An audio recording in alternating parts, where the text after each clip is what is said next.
Narito nga tayo sa napaka-dangerous na road sa Canada. Ito nga pala ay tinatawag na Coquihalla.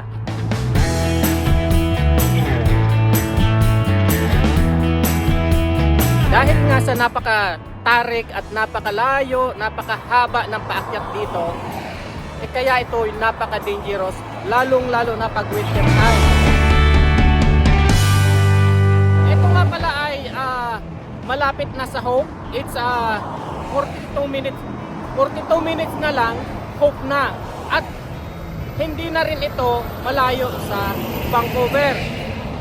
So ito nga pala ay nasa 3 hours na lang ay Vancouver na. So ito nga yun. At kung mapapansin natin, sa likod natin ay napakagaganda ng bundok.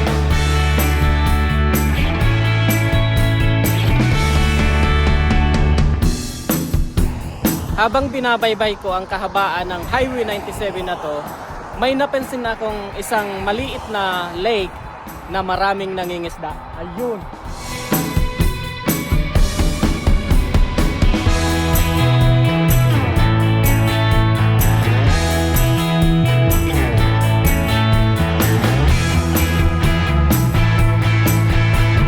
At habang nagbabiyahe nga tayo, mayroon tayong nakita na isa sa napakagandang sasakyan na kasama na bahay. Ayan.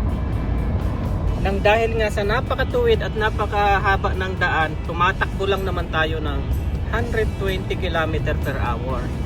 Ito ay nasa maximum lang tayo dahil maraming mga pulis dyan. Dahil nga sa long weekend, yung mga pulis ay lumalabas sa lugar.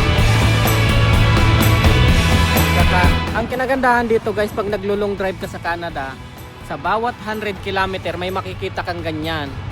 Ang tawag dyan ay rest area. So dyan ka po pwedeng mag-ihi or mag-tae kung gusto mo. At kung ano ang gusto mong gawin, pwede dyan. Kasi yun na yung rest area na tinatawag natin dito.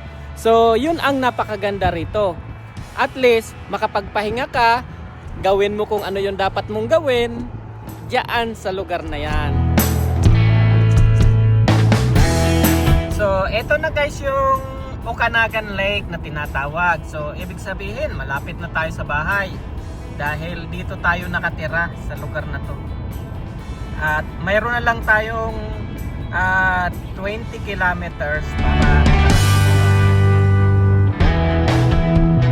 kaya guys, huwag niyong kalilimutan mag-like and subscribe sa channel natin para naman ganahan tayo gumawa ng video ng mga kaaaliwan nyo at makakatulong sa inyo. See you guys!